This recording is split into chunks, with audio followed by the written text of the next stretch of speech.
Film की शुरुआत एक शहर जो एक रहस्यमय वायरस के प्रकोप से तबाह हो गया है। एक परिवार 301 दिनों से एक फॉलआउट शेल्टर में छिपा हुआ है और उन्हें लगता है कि वो आखिरी बचे हुए लोग हैं।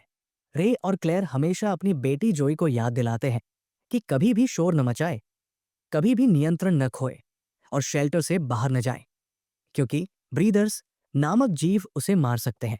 एक सुबह जोई एक बुरे सपने के बाद जागती है जिसमें ब्रीदर्स थे और वो बिस्तर के नीचे छिप जाती है।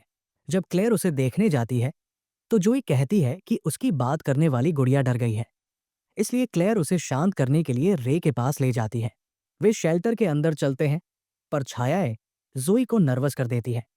लेकिन बस रे है जो इधर उधर घूम रहा है। वो उसे यकीन दिलाता है कि वे सुरक्षित है और एक छोटा सा खेल खेलते हैं जिसे वे रिपोर्ट कहते हैं, जिसमें वह अपनी निगरानी के बारे में उसे बताता है ताकि ये पुष्टि हो सके कि कुछ भी नहीं हुआ है। जोई अभी भी प्रवेश द्वार के बारे में चिंतित है, इसलिए रे उसे सीढ़ी चढ़ने देता है जो हैच की ओर जाती है। लड़की सभी ताले और चैने चेक करती है जब तक कि वो पूरी तरह से सुनिश्चित नहीं हो जाती कि सब कुछ ठीक है, और फिर अपने माता पिता के पास लौट आती है। इसके बाद जोई दीवार पर एक और निशान जोड़ती है, ये गिनते हुए कि वे वहां कितने दिन से हैं, और एक कैन आड़ू चुनती है, नाश्ते से शुरू करते हुए। हालांकि उनके पास ज्यादा ऑप्शन नहीं है। पानी की पंप काम नहीं कर रही तो रे को इसे खोलकर अंदर कुछ करना पड़ेगा ताकि ये फिर से चले। अचानक जोई कहती है कि खाने की कैन खाली है और ध्यान से देखने पर एक तरफ छेद दिखाई देता है। क्लेयर और रे पेंट्री चेक करते हैं और पाते हैं कि 12 कैन खाली हो चुकी है, जो कि 2 हफ्ते के राशन के बराबर है। जब वे सबको फेंक देते हैं तो वे निष्कर्ष निकालते हैं कि एक चूहा शायद एयर डक से अंदर घुस आया होगा। जोई चिंतित है कि श्वास लेने वाले भी अंदर आ सकते हैं, लेकिन उसके माता पिता समझाते हैं कि एयर डक्ट उसके लिए बहुत छोटा है। उन्हें फिर क्लेयर ये घोषणा करती है कि उन्हें कम खाना शुरू करना पड़ेगा, और जोई शिकायत करती है क्योंकि वे पहले ही बहुत कम खा रहे हैं। वे नाश्ते में सेम खाते हैं और क्लेयर स्थिति के बारे में लगातार शिकायत करती रहती है। उसे ये बुरा लगता है कि वो बाहर नहीं खेल सकती, कि उसके पास कोई दोस्त नहीं है और कि उसके पास कुछ भी नहीं है। रे तुरंत उसे डांटता है और याद दिलाता है कि उसके पास उसके माता पिता है, जो उन लोगों से ज्यादा है जो महामारी के दिन मरे थे। ये एक अच्छा जीवन नहीं है, लेकिन कम से कम वे जिंदा है। वो दीवार पर हर निशान को एक चमत्कार कहता है। नाश्ते के बाद परिवार एक बोर्ड गेम खेलते हैं। रे जोई की आंखें धीरे धीरे बंद करता है और कुछ आवाजें करते हुए एक कहानी सुनाता है ताकि वो सोच सके कि वो फिर से शहर में आइसक्रीम खा रहे हैं। इससे जोई का मूड अच्छा हो जाता है। बाद में रे और क्लेयर अकेले में स्थिति पर चर्चा करते हैं। क्लेयर चिंतित है क्योंकि उनका वजन पहले ही कम हो चुका है, तो रे कहता है कि अगर जरूरत पड़ी तो वो बाहर जाकर खाना ले आएगा। जब क्लेयर ये बताने की कोशिश करती है कि ये कितना खतरनाक है, तो रे उसे एक किस करके ध्यान भटकाता है और दोनों चुपचाप गंदे हो जाते हैं। जोए दूसरे कमरे में ताश खेल रही है। इस दौरान सब कुछ संभव है। जब वो खेल खत्म कर लेते हैं तो रे सो जाता है और उसे महामारी के दिन के सपने आते हैं। थोड़ी देर बाद क्लेयर के साथ बोर्ड गेम खेलते समय जोए सोचती है कि क्या वे सच में बाकी बचे हुए एकमात्र लोग हैं। इसलिए क्लेयर वो पेरिस्कोप लेती है जो उन्होंने बनाया था और जोए को एयर डक से बाहर देखने देती है। शुरुआत में जोए उत्साहित होती है, लेकिन जो नजारा उसे दिखता है वो काफी दुखद होता है। शहर बस एक बंजर भूमि बनकर रह गया है और उसे एक पक्षी देखकर डर लग जाता है। उसे ये देखकर राहत मिलती है कि शेल्टर का हैच सच में अच्छी तरह बंद है, और वो ये निष्कर्ष निकालती है कि वे सच में अकेले ही बचे हुए हैं। कुछ लोग चले गए, लेकिन क्लेयर उसे कभी कभी याद दिलाती है कि सच्चाई उनके सामने छुपी हुई है। अचानक जोई कुछ हिलता हुआ देखती है और देखती है कि चूहा पेंट्री में एक और डिब्बे से खा रहा है। वे रे को जगाते हैं और वो तुरंत अपनी कटारी निकालता है और सावधानी से चूहे के करीब जाता है। जब वो वार करने वाला होता है, चूहा भाग जाता है और एक लैंप को गिरा देता है। रे उसके पीछे जाता है और उसकी कटारी फर्श में फंस जाती है, लेकिन सौभाग्य से क्लेयर एक व्रैंच उठाकर चूहे को मार देती है, इससे पहले कि वो भाग सके। उसी समय वे देखते हैं कि लैंप की आग मेज पर फैल रही है। रे कांच को छूता है और उसे समझ में आता है कि क्या होने वाला है, इसलिए वो अपने परिवार को ठीक उसी समय पीछे धकेलता है जब दिया फटने वाला होता है, टेबल पर एक बड़ा आग लग जाती है और बोर्ड गेम जल जाता है, तो क्लेयर को जोई को उसे वापस लेने से रोकना पड़ता है, जबकि रे फिर से पानी के पंप से जूझ रहा होता है। क्लेयर जोई को कोने में छुपा देती है और आग बुझाने के लिए एक बड़ा कपड़ा उठाती है। जोई भी अपनी जैकेट के साथ उसी में मदद करने लगती है और बहुत मेहनत के बाद रे आखिरकार पंप को फिर से चालू कर देता है। पानी सबसे बुरी लपटों को बुझा देता है। फिर रे भी कपड़े से टेबल पर मारने लगता है जब तक कि वो टूट नहीं जाता। जमीन पर आग को फैलने से रोकना आसान है और आखिरकार वे इसे बुझा देते हैं। कमरा अब पूरी तरह से अंधेरा हो गया है और क्लेयर दूसरी लैंप जलाने के लिए भागती है। जब उन्हें जोई नहीं दिखती तो कपल घबरा जाता है, लेकिन खुशकिस्मती से उन्हें वह बिस्तर के नीचे मिल जाती है। जोई रो रही है और बताती है कि वो डर गई है क्योंकि आग का धुआं वेंट से बाहर जा रहा है, जिसका मतलब है कि सांस लेने वाले इसे देखेंगे। फिर एक फ्लैशबैक दिखाता है कि प्रकोप के दिन क्या हुआ। रे और क्लेयर नाश्ता बना रहे थे जब अचानक जोई ने उन्हें बताया कि पड़ोसी जा रहे हैं। माता पिता इससे कंफ्यूज हो जाते हैं और बाहर देखने लगते हैं। अपने पड़ोसियों को गाड़ी लादते हुए देख रहे थे जो जल्दी में थे। रे और क्लेयर ने पूछा कि क्या हुआ, लेकिन पड़ोसी कपल ने जवाब नहीं दिया। बस उनका बेटा जोई बोला कि एक सरकारी आदमी ने कहा कि शहर में एक वायरस है जो लोगों को बुरा बना रहा है। इससे पहले कि वो और कुछ कह पाता, उसके माता पिता उसे गाड़ी में ले गए। सड़क पर और भी गाड़ियां भाग रही थी। उसी समय उनका नाश्ता गलती से फायर अलार्म बजा देता है। इसी वजह से क्लेयर को उस दिन की याद आ रही है। रे बताता है कि अब लगभग रात हो रही है, तो उम्मीद है कि सांस लेने वाले धुएं को नहीं देख पाएंगे। बस अगर वो पेरिस्कोप का इस्तेमाल करके बाहर देखता है और बाहर बहुत सारा धुआं देखकर डर जाता है। क्लेयर घबरा जाती है और जोई रोने लगती है। कहती है कि उसका बुरा सपना सच हो रहा है। रे उन्हें याद दिलाता है कि शांति बनाए रखना जरूरी है और अगर सांस लेने वाले धुआं देख भी ले तो जब तक वो वहां पहुंचेंगे धुआं चला जाएगा। उन्होंने पहले भी उस इलाके की तलाश की है और कभी नहीं मिले, इसलिए रे को नहीं लगता कि अब कुछ बदलेगा क्योंकि शेल्टर अच्छी तरह छिपा हुआ है। दुर्भाग्य से क्लेयर को एक बात समझ में आती है, धुआं चला जाएगा लेकिन राख पीछे रह जाएगी। वो सतह पर जाना चाहती है और उन्होंने राख को साफ कर दिया इससे पहले कि वो पाए जाएं। और रे मानता है कि उनके पास कोई चारा नहीं है। जोई भी साथ आना चाहती है, लेकिन क्लेयर उसे रुकने के लिए मजबूर कर देती है। रे और क्लेयर महीनों में पहली बार चेन खोलते हैं और हैच खोलते हैं जब ये दोनों जमीन साफ कर रहे होते हैं। जोई ने पेरिस्कोप उठाने का फैसला किया ताकि वो देख सके। अचानक एक साया उसे चौंका देता है, लेकिन वो तो सिर्फ उसके माता पिता होते हैं। वो राहत महसूस करती है कि वो ठीक है और फिर से देखने लगती है। तभी उसे एक अजीब प्राणी उस इलाके की तरफ आते हुए दिखाई देता है।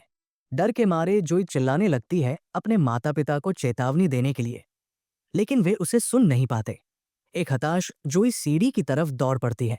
वो अपनी पूरी ताकत लगाकर ढक्कन खोलने की कोशिश करती है और जब उसे अपने परिवार का कोई निशान नहीं मिलता तो वो घबरा जाती है। वो जोर से उन्हें बुलाती है और क्लेयर को जल्दी से उसके मुंह पर हाथ रखना पड़ता है, ये याद दिलाते हुए कि शोर मचना और भी बुरा है। जोई उन्हें आने वाले सांस लेने वालों के बारे में चेतावनी देती है, लेकिन वे पास आते हैं और पता चलता है कि वे तो हिरण हैं। रे को लगता है कि ये झूठा अलार्म था, लेकिन क्लेयर बताती है कि वे किसी चीज से भाग रहे थे और अपने परिवार को शेल्टर में वापस जाने के लिए कहती है। रे सुनिश्चित करता है कि प्रवेश द्वार को अच्छे से सील कर दिया जाए। फिर भी परिवार चिंतित है क्योंकि वे कदमों की आवाज सुन सकते हैं। ऐसा लगता है कि केवल एक ही सांस लेने वाला है, जिसका कोई मतलब नहीं है क्योंकि वे आमतौर पर समूह में यात्रा करते हैं। जोई बहुत डर गई है और रोना नहीं रोक पा रही है, इसलिए रे उसकी आंखें बंद करता है और उसे शांत करने के लिए एक अच्छा दृश्य फुसफुसाता है। जैसे जैसे उनके ऊपर कदम बढ़ते हैं और धीरे धीरे गायब होते जाते हैं, परिवार जितना हो सके चुप रहता है। दुर्भाग्यवश जोई का गुड़िया एक पाइप में फंस जाता है और जोई ठहर जाती है, लेकिन रस्सी ढीली हो जाती है और गुड़िया आवाज करने लगती है। रे तुरंत गुड़िया को पकड़ता है और आवाज बॉक्स को नष्ट करने के लिए खोलता है, जिससे जोई रोने लगती है। उसी पल हैच हिलने लगती है, इसलिए क्लेयर सीढ़ी पर चढ़ती है ताकि उसे बंद रखने की कोशिश कर सके। एक गिरती हुई चेन उसके सिर पर लगने वाली है, एक एक करके चेनें टूट रही है, जबकि रे पानी के पंप से जूझ रहा है जब तक कि वो इसे तोड़ नहीं देता। वो क्लेयर को पाइप देने के लिए दौड़ता है, जो आखिरी चेन पर अपना पूरा वजन डाल रही है ताकि हैच नीचे रहे। फिर भी ब्रेथर उसे थोड़ा खोलने में सफल होता है, तो रे पाइप का इस्तेमाल करके उसे मारने लगता है जब तक कि वो पीछे नहीं हटता। अब कपल फिर से हैच बंद कर सकता है और इसे पाइप से लॉक कर सकता है। थोड़ी देर में हिलना डुलना बंद हो जाता है। फिर भी परिवार बाहर हैच के पास सांस लेने की आवाज सुनाई दे रही है। अचानक उन्हें दूसरी कमरे में कुछ शोर सुनाई देता है और वे जमीन पर लुढ़कते हुए कैन देखते हैं। पूरा शेल्टर हिलने लगता है और परिवार को एहसास होता है कि सांस लेने वाला अपने लोगों को हमला करने के लिए लाया है। एक और फ्लैशबैक में दिखाया गया है कि जब महामारी शुरू हुई थी, तब रे का परिवार भी अपनी गाड़ी से भागने की कोशिश कर रहा था। जैसे ही वे सड़क पर चल रहे थे, उन्हें देखकर हैरानी हुई कि गाड़ियां वापस आ रही थी और अंत में उन्हें पता चला कि अधिकारी रास्ता रोक रहे थे क्योंकि उनका शहर अब क्वारंटाइन में था, यानी कोई भी बाहर नहीं जा सकता था। अचानक एक एक पत्थर रे की कार पर गिर गया क्योंकि उस इलाके में भूकंप आ रहा था। अभी दरवाजा आखिरकार टूट जाता है और कुछ सांस लेने वाले अंदर आ जाते हैं। परिवार दूसरे कमरे में भागता है और क्लेयर एक लैंप तोड़कर आग लगाती है। फिर वो और रे पेंट्री को रास्ता रोकने के लिए खिसकाते हैं। ये सांस लेने वालों को ज्यादा देर तक नहीं रोक पाएगा, इसलिए रे कुर्सी पर चढ़ता है और क्लेयर और जोई को एयर डक्ट के जरिए भागने में मदद करता है क्योंकि वे काफी छोटी है। फिर क्लेयर रे की मदद करने की कोशिश करती है ताकि वो भी डक से निकल सके, लेकिन अफसोस वो फिट नहीं होता।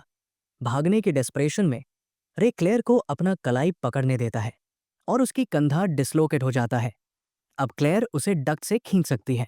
जब वो भागने वाला होता है तो सांस लेने वाले उसकी टांगों को पकड़ लेते हैं और उसे फिर से शेल्टर में खींच लेते हैं।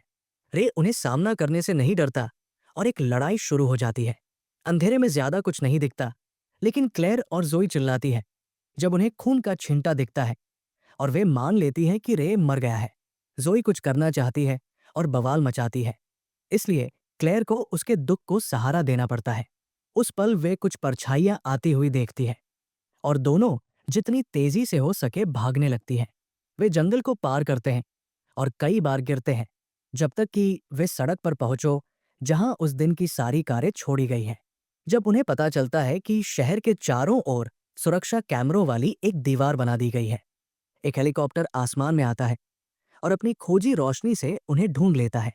क्लेयर और जोई भागने की कोशिश करती है, लेकिन हेलीकॉप्टर उन पर एक जाल डाल देता है और उन्हें पकड़ लेता है। जब सांस लेने वाले उनके करीब आते हैं तो पता चलता है कि वे कोई दानव नहीं, बल्कि फेस मास्क पहने हुए सिपाही हैं। जैसे ही ये जोड़ी घबराती है, सिपाही उन पर सुई लगाते हैं और एक और फ्लैशबैक दिखाता है कि असल में क्या हुआ था। पहाड़ का हिलना कोई भूकंप नहीं था, ये एक जेट्स का बेड़ा था जो शहर के चारों ओर बम गिराने लगा ताकि संक्रमित लोगों से छुटकारा मिल सके। जैसे ही सभी लोग घबरा गए और भागने लगे, क्लेयर को याद आया कि स्थानीय स्कूल में एक शेल्टर है, तो परिवार वहां छिपने के लिए दौड़ पड़ा और एक और बम गिरने से ठीक पहले उन्होंने दरवाजा बंद कर दिया। शेल्टर के अंदर उन्होंने चारों ओर देखा और काफी खाना पाया, साथ ही जोई के लिए खिलौने भी मिले। रे ने हमले को एक गलती कहा, लेकिन क्लेयर ने बताया कि भागने के दौरान उसके हाथ में एक कट लग गया था और वे वास्तव में संक्रमित। जख्म काला पड़ रहा था और उसके हाथ के बाकी हिस्से में फैल रहा था। अभी सैनिक खून के सैंपल लेना खत्म कर लेते हैं और कुछ सवाल पूछते हैं ताकि ये पुष्टि हो सके कि यही बचे हुए लोग हैं। फिर वे उस जोड़ी को गोली मारने के लिए तैयार होते हैं और क्लेयर अपना नियंत्रण खोने लगती है, जिससे उसकी नसें रंग बदलने लगती है। पता चलता है कि कभी नियंत्रण न खोना का मतलब है कि वायरस मजबूत भावनाओं के कारण सक्रिय हो जाता है, जिससे संक्रमित लोग बदल जाते हैं। उसी पल एक पूरी तरह से बदला हुआ रे आता है और सैनिकों को मारना शुरू कर देता है, जिससे जोई को समझ में आता है कि उसने जो खून देखा था।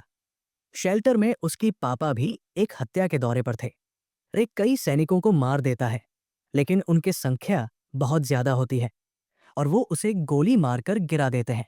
जब सैनिक रे को संभाल रहे होते हैं, तब जोड़ी जाल से भाग निकलती है।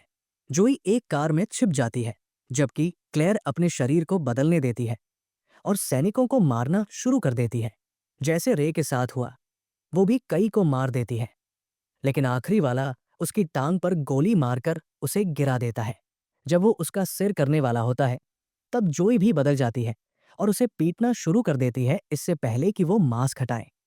वो चाहती है उसे मारने के लिए, लेकिन क्लेयर उसे रोक देती है क्योंकि वो नहीं चाहती कि उसकी बेटी एक हत्यारी बने। जोई नियंत्रण से बाहर है और अपनी मां पर हमला कर देती है, जो नियमों को पढ़कर और शांत शब्दों का इस्तेमाल करके जोई की ट्रांसफॉर्मेशन को रोकने में मदद करती है। उसके बाद जोई अपनी मां की चोट बांधती है और आखिरी सैनिक के बारे में पूछती है, तो क्लेयर कहती है कि हमें उसे जमीन पर छोड़ देना चाहिए ताकि वायरस उसे पकड़ सके। फिर वे रे की जांच करते हैं, जो अपनी बेटी की आंखें एक आखिरी बार बंद कर देता है। उसी समय हेलीकॉप्टर फिर से दिखाई देता है और दोनों नालियों में छिपने के लिए दौड़ पड़ते हैं। जबकि वे ध्यान से चारों ओर स्नीकिंग करते हैं, वे अंधेरे में कुछ हिलते हुए देखकर चौंक जाते हैं। लेकिन हैरानी की बात यह है कि वो जोई है। लड़का बताता है कि नालियों में कुछ बचे हुए लोग रह रहे हैं और क्लेयर और जोई उनके साथ जुड़ सकती है।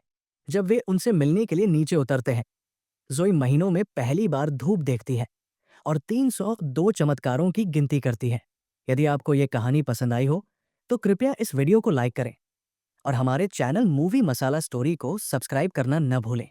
अगली रोमांचक कहानी में फिर से मुलाकात होगी।